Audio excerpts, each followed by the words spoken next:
일본을 보고 있는데요.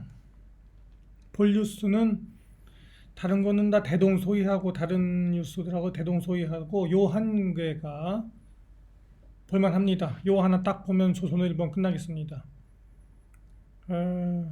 가천대 길병원 정재훈 예방의학과 교수, 이 친구 아주 요즘 젊고 패기 있고 인물도 잘생기고 말도 잘하더라고요. 전 국민이 접종해도 델타 변이 막기 어렵다. 유일한 대안은 무엇이냐 하는 것에 대해서 굉장히 정 교수가 솔직하게 얘기했다. 이렇게 제가 평가합니다. 굉장히 솔직하다. 어떻게 보면은 다른 전문가들이 사실은 하고 싶은 얘기들을 정 교수가 스피커 노릇을 했다. 이렇게 판단이 돼요. 누가 이 얘기하기 어렵거든요. 표적이 될 수 있기 때문에 타겟이 되니까. 근데 이 친구는 이렇게 얘기할 수 있는 게 아마 잘생겨서 그런 것 같아요. 인물이 좋은 것 같더라고. 요즘 여자애들이 사람들이 좋아하는 얼굴인 것 같아요. 그러니까 이렇게 자유롭게 얘기할 수 있는 것 같아요. 좀 호감이 가는 얼굴이거든요. 정 교수가 2일날 CBS 라디오 김현정의 뉴스쇼에서 얘기했는데 한번 자세히 보겠습니다. 이건 중요한 얘기인 것 같습니다. 지금 델타 변이가요, 감염 재생산 지수가 5 내지 6이랍니다. 전에도 한번 제가 말씀드린 적 있어요. 한 2주 전에, 한 열흘 전에 이 얘기를. 높게는 8 정도까지 될 수 있다는 거예요. 8. 이쪽이 감염 재생산 지수가 뭔지는 아시죠? 이렇게 되면 이제 여기 두 가지 문제가 있는데, 접종률이 70%가 되면은 자연스럽게 바이러스가 감소할 것이라는 얘기가 있는데 이게 더 올라간다는 거예요. 이게 지금 감염 재생산 지수가 5가 되면은 80%가 필요하고요. 전체 인구에. 지금 이게 6까지 올라가잖아요. 6. 6이면은 7이면은 뭐예요? 더 올라간다는 얘기죠. 그러니까는 전체 인구의 90%가 면역이 있어야 하는 수도 생기는 거죠. 근데 그게 가능하겠습니까? 전체 인구의 80%, 90%가 이 델타 바이러스 변이에 대하여 면역을 가질 수 있겠냐고요. 그게 거의 불가능하거든요. 사실은. 물론 이것은 전제사항이 있어요. 그 CDC 보고서 내용을 전제로 하는 거예요. 무슨 뜻이냐? 코로나 환자 한 명이 평균 8 내지 9명을 감염시킨다는 내용이 맞다고 보면은 그게 전제입니다. 그럼 전체 인구의 90%는 면역이 있어야 된다는 것이거든요. 그러면 정 교수에 의하면 여기서 우리가 알아야 되는 건 백신의 감염 예방 효과가 떨어지게 되죠. 그죠? 그래서 결과적으로는 감염 재생산 지수가 5가 넘는다는 건 사실상 우리가 이제 우리들은 벌써 기대를 저버렸는데 사실은 기대를 저버렸는데 보통 이제 뉴스 이런 데서는 아직도 그 얘기가 나오니까 이제 기대를 하시는 걸로 알고 있습니다만은 이 집단 면역의 효과가 나오지 않을 수 있다는 걸 의미한다는 것이죠. 굉장히 솔직하게 대담하게 질렀네요, 정 교수가. 최근 돌파 감염이 많이 생기지 않습니까? 백신 접종을 한 사람에게도 돌파 감염이 생기는 것에 대해서는 이거는 필요한 접종률이 점점 올라가는데 그에 반해서 백신은 자꾸 효과가 떨어지기 때문에 자연스러운 일이다. 이렇게 정 교수님이 지적하고 있어요. 예를 들면은 델타의 경우 백신 2회 접종 중 1회 한 번만 했을 경우에는 절반 정도만 효과가 있다. 2회 접종을 한다 하더라도 파이자나 모더나 모두 90%대의 감염 예방 효과가 있었고 아스트라제네카는 70%대 예방 효과가 있었는데 지금은 이 수치들이 전체적으로 낮아졌다. 델타에 대하여. 이 높은 90%나 70% 예방 효과는 그 전에 알파 변이의 얘기고 델타 변이에 대해서는 확 떨어졌다 이겁니다. 그렇기 때문에 체감하기로는 돌파 감염 비율이 늘어난 것으로 보이는 것이다 이렇게 지적했어요. 결국은 델타 변이의 전파 능력은 사실상 전 국민이 접종한다고 하더라도 유행 자체를 막기 어렵다. 네. 따라서 종식으로 나아갈 수 있는 가장 최적의 전략이 무엇인지 고민해 봐야 하는 시점이다. 즉, 이 얘기는 최선의 방안은 없을 것이고 차선책을 선택해야 된다. 이 얘기죠. 최선책을 쫓아가는 것은 그 신기루와 같아서 쫓아가기 어렵다. 차선책으로 현실적인 방안을 택해야 된다고 정 교수가 지적하는 것입니다. 네.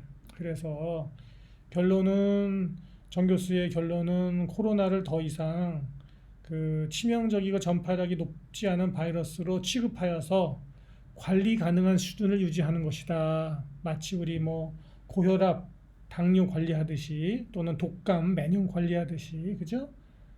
우리가 그 에이즈 바이러스도 관리했지 않습니까? 관리 가능한 수준으로 만들었잖아요. 치명적이긴 하지만 똑같은 얘기를 하는 겁니다. 즉 고위험군에 대한 접종을 완료하고 그래서 사망자나 중환자가 거의 발생하지 않는 수준까지 간다면 거듭 말씀드립니다마는 확진자 수에 대한 거는 그만하고 사망자나 중환자 수 관리를 해야 되는 것이죠. 그리고 백신을 빨리 맞추는 시간을 벌기 위하여 폐쇄 및 봉쇄 및 방역을 철저히 해야죠. 그렇게 하다 보면은 최대한 많은 사람의 접종을 해서 최대한 나라 형편마다 거리두기가 거의 하지 않아도 되는 확산이 심각하지 않은 정도. 확산은 막을 수 없으나 심각하지 않은 정도까지 이르는 것이 사실상 그것이 종식이다. 그것이 차선책이다. 이렇게 이제 정 교수는 마지막 의견을 주었습니다. 김소정 기자예요. 이것은 간단하게 저 의견을 말씀드리면 현재 베트남이나 한국이나 이거를 모른다고 생각하지는 않습니다. 제가 그 생각에 저도 알고 정 교수도 아는 거는 비밀이 아니죠. 다 대부분의 의사 및 역학 전문가들이 방역 전문가들이 이 생각에 공감을 하고 있고 다만 큰 소리로 얘기를 못할 뿐인데 정부 관계자들도 양국 정부 관계자들도 다 알고 있다고 생각해요. 그래서 알고는 있는데 이거를 이렇게 발표를 못하는 이유, 이렇게 말을 못하는 이유는 백신을 못 맞으니까. 그러면은 이렇게 하는 것이 옳은데 빨리 이렇게 그 차선책으로 가고 싶은데 왜 못 가느냐? 왜 발표 못 하느냐? 백신이 없으니까. 결과적으로는 그래서 백신을 맞는데 구하고 빨리 국민들을 맞히는데 시간이 걸리죠. 지금 당장은 없으니까. 그 시간을 벌어야 된다는 것입니다. 그 시간을 버는 데 있어서 방법이 있느냐? 다른 방법이. 일본 도쿄도 봉쇄한다고 하잖아요. 계획한다고 하잖아요. 결국은 철저한 방역, 방심하면 안 된다. 폐쇄해야 된다. 시간을 벌어야 된다. 그런 거를 여름 휴가를 갈 때가 아니다. 그 말씀을 드리는 거고요. 그래서 그러한 것이 저희 의견을 덧붙이고 하나만 딱 더고 나면 관련 기사로서 감염자 절반이 델타 변이인데 이건 배우 배준용 기자, 김태주 기자입니다. 8월 2일 접종 완료일이 세계 104위다. 백신 접종률이 높은 국가도 확산이 심각한데 백신을 맞으면 우리는 백신도 못 맞았다. 접종률이 낮으면 어떡할 것이냐. 예? 사실상 속수무책이다. 보세요. 요까지만 읽고 뉴스 종료하겠습니다. 코로나에 감염되어도 중증으로 치닫거나 입원 가능성을 줄여줄 수 있는 백신 접종을 2차까지 완료한 비율이 우리나라가 세계 100위권 박히래요. 몇 등이라는 게 정확히는요, 이거. 104등이네, 104등. 결국은 델타 변이 공세에 사실상 한국은 속수무책이다. 네. 속수무책이다. 속수무책이라는 뜻은 무슨 얘기냐면은 속수란 거는 두 손이 묶여서 묶을 속자입니다. 무책이다. 대책이 없다는 뜻입니다. 두 손이 다 묶였다는 뜻입니다. 수도권 거리두기 4단계 효과가 미미하다. 그렇죠. 당연히 미미하죠. 이렇게 해서는 안 돼요. 이렇게 해서는 턱도 없어요. 더 강하게 봉쇄해야 됩니다. 휴가 가면 안 됩니다, 지금. 네. 내년 백신 확보 서둘러요. 지금은 뭐 백신이 새로운 백신이 나올 거라고 전 예측하고 있습니다. 곧 여러 가지 그 시그널들이 뜨는 거 볼 때는 곧 새로운 백신 나옵니다. 그러면 재고로 쌓여 있는 재고떨이 하겠죠. 이제 재고떨이. 우리는 그럼 재고떨이 하는 백신을 맞아야 될 수도 있습니다. 그런데 선진국은 다 또 새로운 백신 다 맞습니다. 델타 변이의 유전자 정보가 입력된 새로운 백신을 맞게 되고, 우리는 옛날 알파 변이가 유전자 정보가 입력된 우리는 백신을 또 재고떨이를 해줘야 되고, 그 꼴이 날 수 있는 거예요. 그 꼴이. 네. 그 꼴이 날 수 있습니다. 문제는 여기 보시듯이 의료 체계에 과부하가 올 수 있다는 건데요. 중환자 수가 계속 늘어날 경우에 이게 문제예요. 지금 전 국민들의 방역 피로감, 뭐 방역 얘기, 뭐 거리두기 얘기 나면 다들 아주 고개를 설레설레 젓는 거, 피곤하게 젓는 것이고. 그래서 제가 여러 번 얘기했듯이 멘탈이 중요하다. 멘탈, 체력, 멘탈, 철학, 그런 게 제일 중요한 시점이다. 과학은 과학자한테 맡기고 우리 일반 국민들은 철학을 공부하자. 그 얘기를 제가 말씀드리는 것입니다. 네. 하노이 닥터였습니다. 감사합니다.